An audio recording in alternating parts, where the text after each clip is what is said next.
Serious topic tonight. We're talking about racism, racial profiling, the terrible immigration policies we're going to talk about in a few minutes, about, you know, snatching babies from their moms and separating families because these are brown people from different parts of the world that apparently... And African immigrants also. African immigrants. Yes. Certain folks, like 45, Jeff Sessions, they don't want them here. Stephen They're making it very clear that they don't want them here. We have a phone a caller on the line right now. Tony. Hey, Tony. How you doing? I'm good. Hi, Charlene. Hi, Michael. Hi, Serge. Hey, how you doing? Hey, how you doing? I'm good.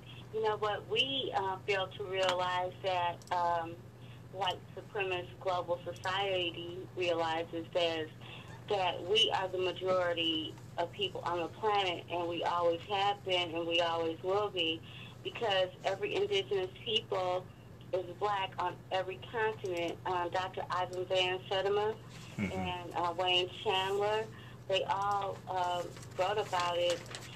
We don't know that, Michael. And the thing about the racist immigration laws is they want to keep the U.S. population majority white. So they will let Cubans in, white Cubans in, and other people in, so the population of white people will stay the same because they have a zero birth rate. Right. And about half the states in the U.S., they have a declining birth rate. That's right. So that creates fear, and they want to do everything they can, black, brown people, to basically, I just want to say it. I'm just saying this is genocidal practices that are being performed on every level, from GMO foods, from mass incarceration. I mean, it's just strategic and so out there in your face. Right. Yeah, we're dealing with a system of white supremacy and racism. We don't understand what it is and how it works. And Tony, do you feel, I mean, and lately, I don't want to say lately because, I mean, none of this is new, but it just seems like it's intensified. Do you hear more people talking about, you know, their feelings and how this is just, it's so depressing? Absolutely. People are worried. Absolutely. Right. You're worried about your children, especially in the future generations. What in the heck are they going to face? Absolutely. It has intensified, and the fear factor, and that's what people want you to feel. They want you to feel hopeless, fearful. But guess what? If we develop a critical mass of conscious people, we shift this like overnight. I agree. Consciousness is transferable. Yes. Once you are around conscious people, it spreads. It's like love, you know, and that's a unifying force. We have to That's what they are so fearful of. That's why they try to keep us so separate. We have to transform that consciousness into action. We have to transform that consciousness into action. But one of the most important things we can do is vote these idiots out of office. I agree. Because Tony, thank you for calling. This is what you have to understand. You have to fire these people that are inflicting harm upon you. How do you fire Donald Trump? Oh, well, first of all, midterm elections are extremely important. See, people talking about 2020. You don't understand politics. Midterm elections come up November 6, 2018. Right. And look how many Republicans are not even running. 44 House Republicans have already announced they are not running for re-election. That's just in the House. You got at least 2 in the Senate. How many House Negroes? Wait a minute. Do you think that's because? Do you think that's because they figured they might lose? Yeah, because they realized many of them. Now, some had to resign because of sexual harassment, things like this. But the majority of them realized it's going to be very hard for them to win, to gain the the financing, to run in this Trump Republican Party. Okay, because they would have to yield to his policies and develop that type of vernacular and things like this to win. And they see a loss coming. So they're taking the high road, okay? But very important. Number one, right before the break, we were talking about the media. 2 articles people need to read. Think Progress. Well, actually, we left off with Okay, Sturge. go ahead. And we're go ahead. And go I ahead. never, Go and ahead. this is one show where I never make callers wait 5 and 10 minutes. I just don't, because I'm glad that they're calling. But Sturge, so Abdullah, we're going to take your call in just a moment. But Sturge, you were talking about something that happened in Wales. You were walking down the street with your wife and your kids in Wales, over in England. Yeah. So I had sung the night before, and so we were walking down the street in the city from the venue I was singing at, and there was a woman sitting at a bus bench, a white woman, and my children and my wife crossed the street, and I was crossing after them. And as I was crossing, I was passing her, and she started yelling the N-word at me.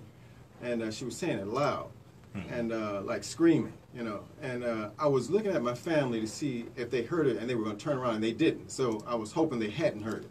So I turned around, and I looked at her, kind of threatening, you know. Like, kind of threatening? Yeah. And, okay. You know, you're a long way from home now. Right. Okay. So I went up to my wife. I said, "Did you hear that?" She said, "Hear what?" You know. And I said, "Okay." And I asked Camille, "Did she hear anything?" She said, "No, Daddy." And I asked Alyssa, and she, "No." So we came back, and the woman was yelling something as we were coming towards her. She was still sitting there. We were leaving the restaurant. And I walked up to her, and I just looked at her. You know, and she started crouching like white women do when you walk past them and they grab their purse. She did that move, you know. Now, this is in Wales, England, right? And she was really afraid and whatnot, and I just kind of stared at her, and I just kept walking. But I said all that to say, no matter where I've been globally, this phenomenon exists where there's this kind of innate, kind of visceral reaction to the sight of the black presence. Did you ever have a conversation with her? Oh, no. Okay. No. So you just kind of stared her down and made her afraid. Yeah, and before Mr. Imhotep talks about the 2 articles, I wanted to say, the young lady called and talked about a critical mass of black people. Now, my mother was a staunch civil rights activist. She was on fire all the time. She got a lot of things done. She created, helped create Operation Hope, not Focus Hope, Operation Hope. And they opened a mental health facility that had professionals running it, and people got mental health care at that facility. It was government funded. My mother was one of the people that got that started. And she had a lot of things done. However, I went to a lot of meetings with her through the years. I was a child, and I continue to go to meetings now. What I found over the years, the same issues persist. It's as though almost nothing has changed.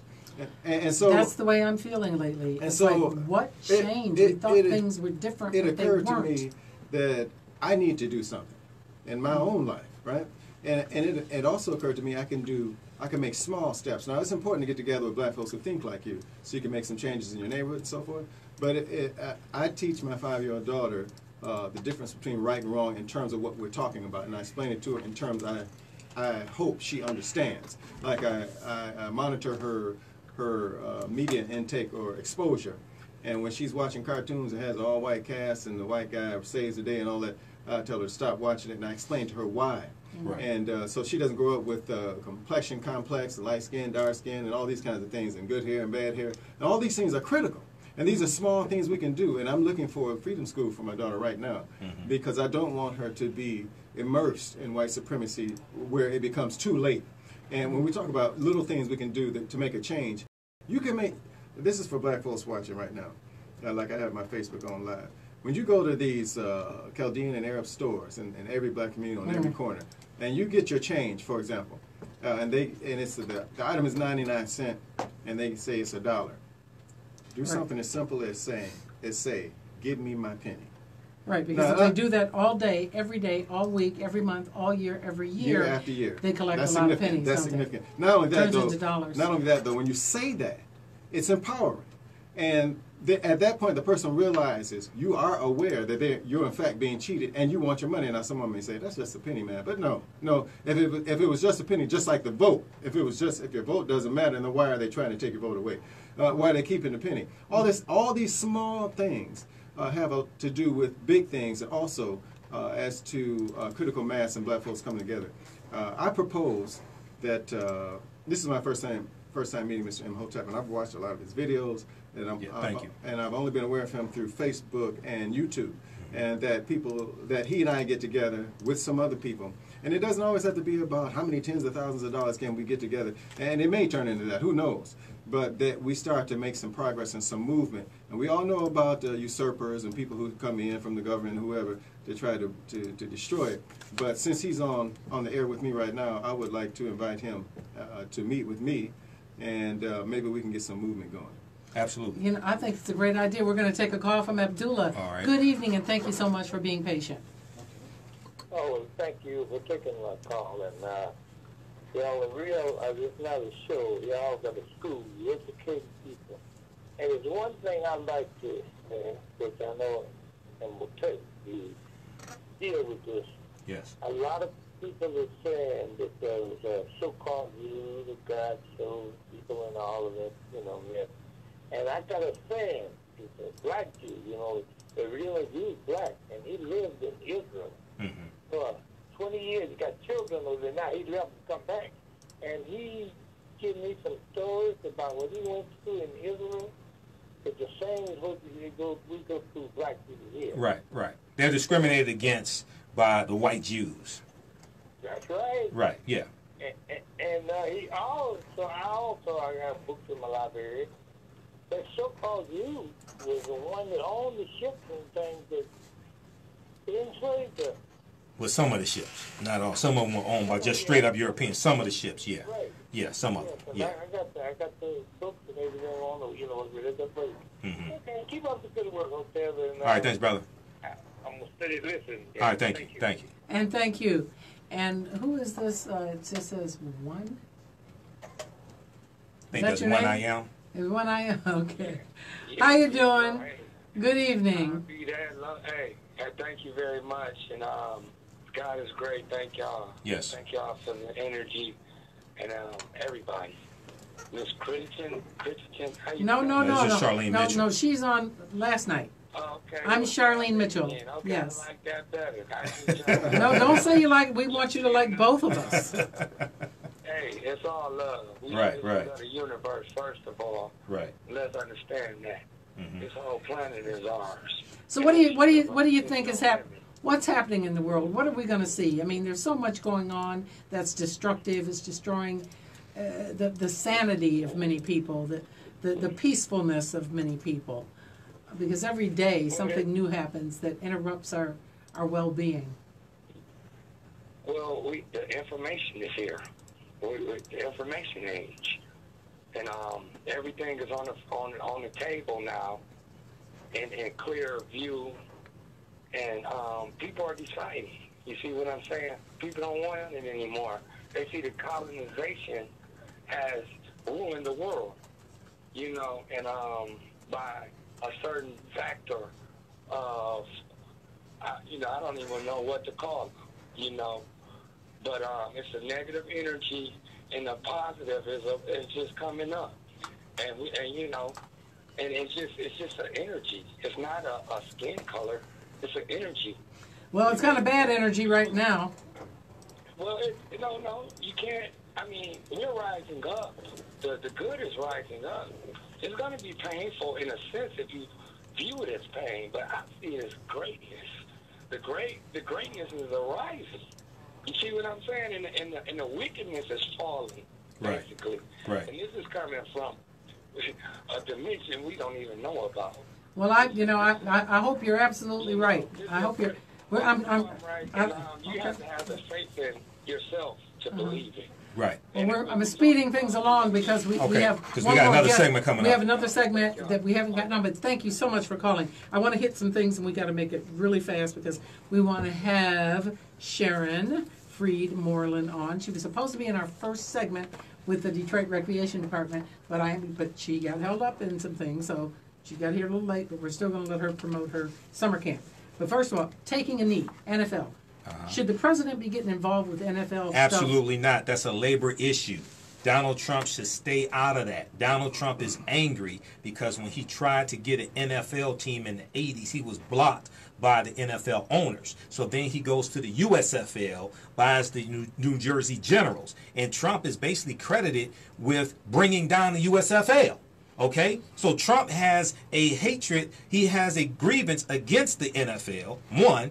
Two, he has an antipathy towards African Americans. So he should definitely not be getting involved in this. One. Two, it's their First Amendment right. They are silently protesting, and he is skewing the conversation away from them, silently protesting against the oppression of African Americans, people of color, fighting against white supremacy, racism, and police brutality. It has nothing to do with the flag and the It's nothing to do with the flag, but when it came time for Donald Trump to fight for the flag that he says he loves so much, he got 5 deferments because he was too much of a coward to go fight in the Vietnam War. Okay? Number one. Number two, white people disrespect the flag on a daily basis because June 14th, 1923, the U.S. flag code was introduced. And when you read the U.S. flag code, it tells you that the flag is never supposed to be used as part of garment. Okay, so it should not be a hat, should not be a shirt, a bathing suit, a tie. Okay, it should never be used in advertising. They have some beach towels at TJ Maxx. Beach towel, all that violates the U.S. flag code. So white people violate the flag on a daily basis. Juneteenth. We just had it 2 days ago. Why don't June 19th? Yes. A lot of people don't know what it is. If they do know what it is, they say, "So what?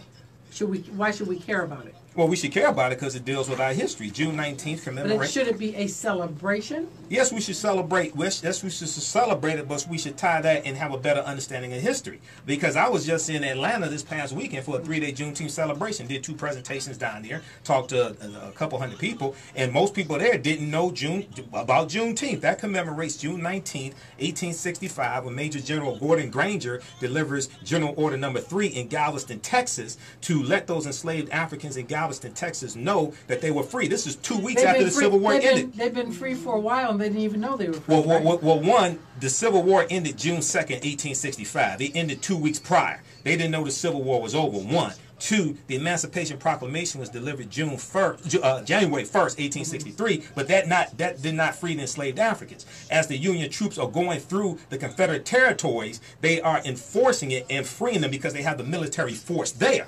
Okay, but January 1st, 1863, if you ran off that plantation, you would have been shot in the back, just like brothers and sisters being shot in the back today.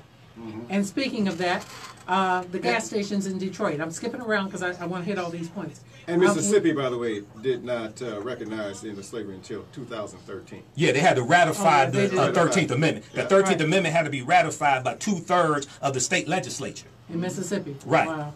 Right. 2013. 3/4 of the state legislature, I should say, about 2/3 majority vote. That's the ratification process. Yes. The reason I've never been to Mississippi, I don't know, the gas stations shootings.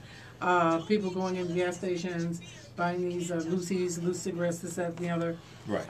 And you've seen shootings, and then the gas station closes down for one day. There's a protest. There's a march in front of the gas station. 2 days later, they're back open, and the same people are going back to there and buying their groceries, buying their cigarettes, buying their beer, buying their apparatus to smoke weed, all this kind of stuff. And then you hear, I had a conversation about this, and the person told me, well, there's no place else for them to shop, so they have to go back there. Well, I disagree with that. What do you think? Do they have to go back there? I know the pickings are slim. In some neighborhoods, there's no place to shop, and these gas stations sell everything from soup to nuts. A bunch of junk, overpriced, and treat you like crap. This again has to do with behavior modification, I believe. There's always a choice, always. And black folks had it a lot worse a long time ago. Not so long ago, I should say.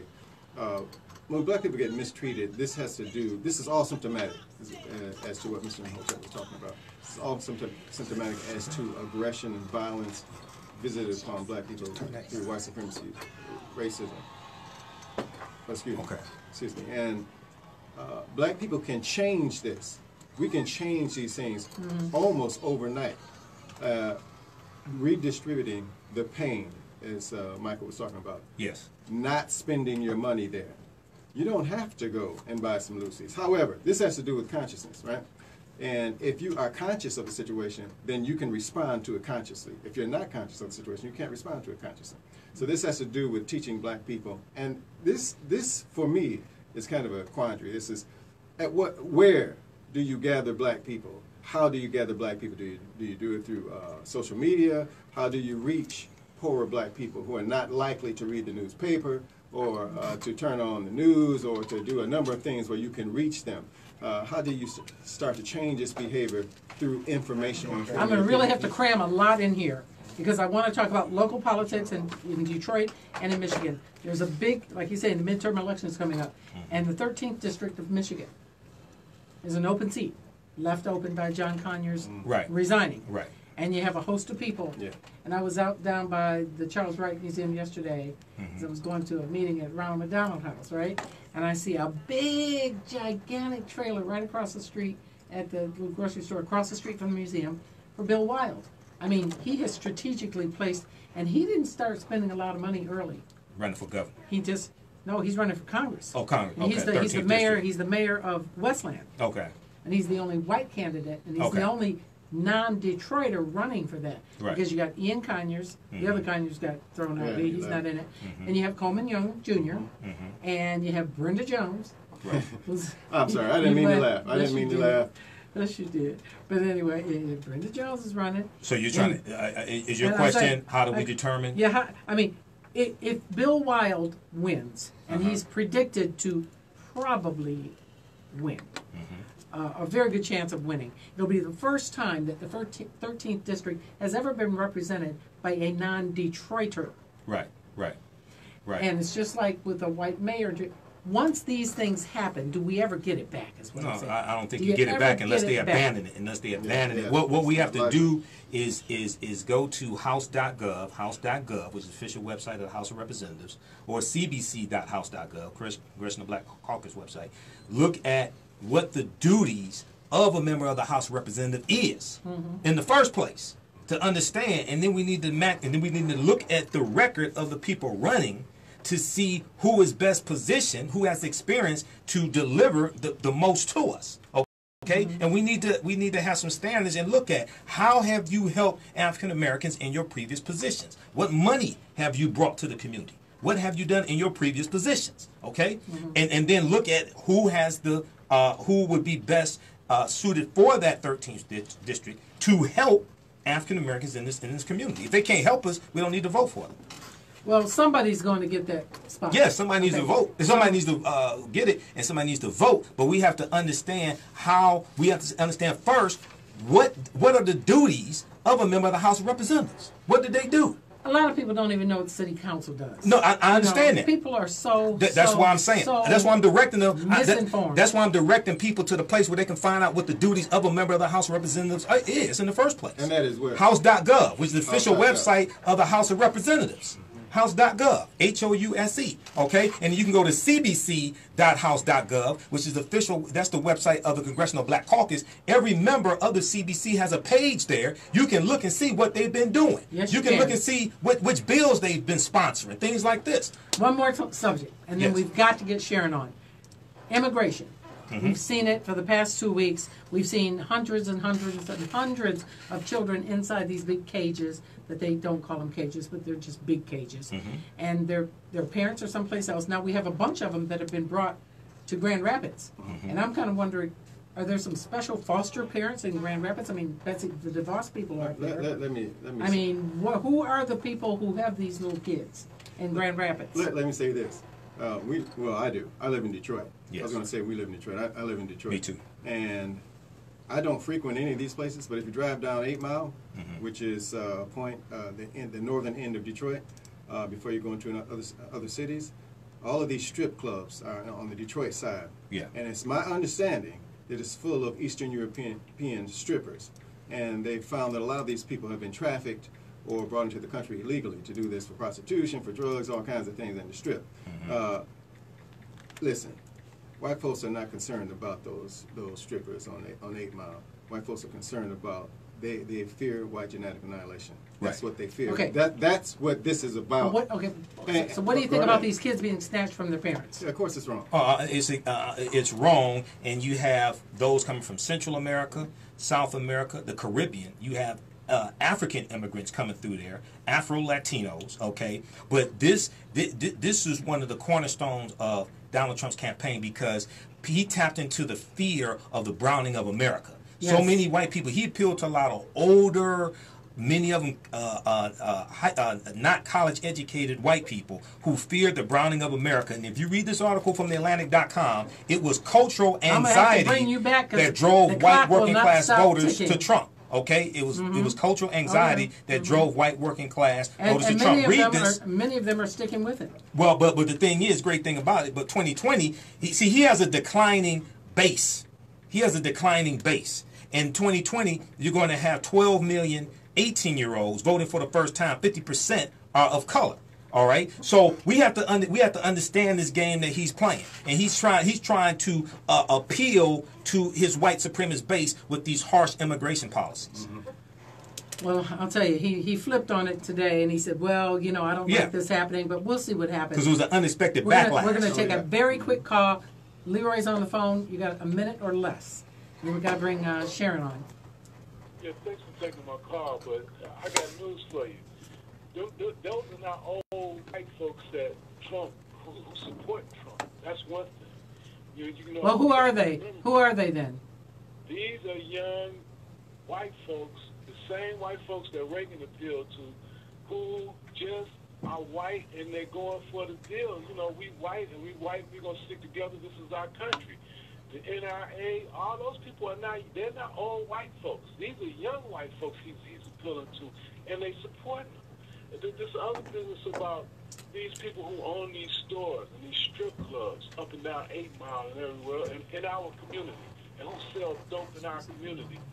These people are Muslims for the most part. Some of them are Muslims. They're Arabic and Chaldean. These people are not our friends.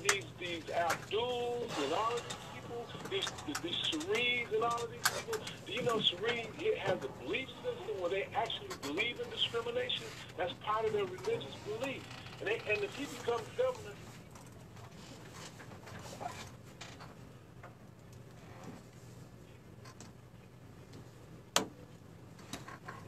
go and find out what the congressmen and the representatives' jobs are. But that's our media's job, and they haven't been doing it. Do you understand that? But when Diggs had that seat in the 13th congressional district, that a lot of blacks made their political career on that because Diggs had literally dropped the ball. You know, we don't hold our politicians accountable. Oh, you're saying it now. You got it right. You got it right. And you got one white guy. Those white folks who are gonna come out and gonna vote for Schuette, if they get crossed over, they're gonna vote for Bill Wild too. Okay? So if he's the only one, now listen, you got Conyers, Coleman Young. Those are the people that we need to be holding accountable for those seats. Because listen, we can't. This is not the Detroit when Detroit had 2 congressmen. This is a totally different situation. It's a whole different story, and it's for a whole different show because the clock is ticking, and we have one guest who was late to the studio, but I promised her she'd get on. So read that article I gave you. Thank you so much. Thank you so much for calling. You made such great points. We're running out of time. The time just flies every Thursday night. When you're having fun. When you're having fun and you're getting educated. Sturge's wife is in studio now. He got out of his chair and graciously put the headphones on his wife's on her ears. And thank you so much for coming in. You're welcome. Thank you, Sharon. You have 3D Dance Studio over at the Northwest Activity Center. You also have a summer camp. And I remember last year at this time you came in to promote it. And of course we talked about, you know, children and all the child abuse that's happening right now at the hands of our government. But we care about our kids, and we know that when they're out of school, they need something to do, and they want to have fun. Kids just want to play and have fun, you know, and we should give them that. So what did they get over at your summer camp? Right, so thank you for having me. And so it saddens me how our nation and the way it's going. It literally makes my stomach hurt, and I am afraid. And so, as Mr. Morley, my husband, was saying, that we all have to do our part to help. And so I make my #1 priority to nurture our children. Over at the Northwest Activity Center, I do run a summer camp. We have an all-year-long dance studio. And in the camp, we have a curriculum that entails modern dance, ballet, hip-hop, African dance, cheerleading, gymnastics. We tutor them in math and reading. We have mime dancing. We do field trips. It's very economical. I try to make it economical. So how much does it cost? It's $2.85 an hour, $17 a day. It's Monday through Friday. And what are the hours? Well, our basic camp is from 9 to 3. And then we also have extended hours as early as 7:30 a.m. and as late as 5:30. Because, 9 to 3, a lot of parents aren't off work yet, Right. so they have to pay that extra. Now, the extended hours, do you pay more, or is it the same amount? You do. Okay. So again, the basic camp But do is you from think 9 to but 3. you are competitive Absolutely. and affordable because you're dealing with a community that doesn't have a ton of money Right, all the time. right, and You that's serve my as whole breakfast and objective is to try to make it affordable You serve breakfast and lunch? for the working parent. And again, we serve breakfast and lunch, as I And, mentioned before. and when you're getting those 2 meals, I mean, that really kind of puts that value, that added value It's on very it. structured, but yet it's a lot of fun. What gratification do you personally get from working with these kids? Well, I know that, like for my story, it was dance that really allowed me to see the world, and it's my passion, and so it gives me great joy to know that I was once who they are today, and I can be who my teachers were to me, and hopefully change their perspective of life and give them an outlet, something just to take their mind off of everyday life and really get them engulfed in something positive and wholesome. Are there any corporations or sponsors that allow you to give discounts to low-income families? No, I do not. But if anyone's listening, I will. They can, sponsor a family or sponsor a child. We're always looking for sponsors. And what's your phone number over there or website? My phone number is 313-515-3549, and my website is www.3dsharonfreed.com. But if you just put in Google 3D Dance Academy, our website will come up. Well, you got a lot in that 5 minutes, didn't you? Yes, I did. Yes, and I just commend you and Sturge and how you, because he's real social media acclimated. I never see you on there, but he's always on there. My husband does enough for both of us. He does enough for both of us. But he does, it's interesting. I love it. It's interesting, and I love the way that whole family thing, I love seeing that because that's what we need. I'm sitting here looking at Michael Imhotep's he had something that was sitting here a minute ago about media, about how media has warped portrayals of black families. How news outlets but help when I convince look you at a that most family criminals are like the black. Morelands that do a lot of things together, and Sturge, I think you can come back around. You make a concerted effort really to let people see you as a black father, handling your business, and the way you treat your family, the way you treat your wife. Right. The daughters, and we need to see that. We need to see it, and I just want to thank you. And that's why I call on you guys, frequently to, come into the studio and promote what you're doing. And this show, unlike some of the shows on 910, because we have some great experts. Michael Imhotep is the great historian, African American, everything in African history, and we have people like Bankley Thompson. And Sam Riddle, who talk politics all day long, and they know all this stuff in their head. I don't generally get into a lot of politics, but everything turns into politics eventually. Right, absolutely. Everything turns. I don't care what you're talking about. Politics has its little dirty, sticky fingers in it. Right. So we have to deal with that. And what happened this week and last week with the children, like you said, it just breaks my heart. Just really breaks my heart. So I want to thank Michael. Thank you for coming in here. Thanks for having me again. And, of course, we are broadcasting this Friday, tomorrow, Saturday, and Sunday from the Gold Standard out on the riverfront at River Days. I will be there on Saturday from 2 to 4 if you want to stop by and say hello. And most of our show hosts will be there. That's downtown River Days. I'll be there 2 to 4 on Saturday. So join us then. Again, thank you, Sturge Moreland. Thank you, Sharon Freed Moreland. Thank you, Michael Imhotep. Yes. And thank you to our earlier guest, Angela Prevey from the Detroit Recreation Department.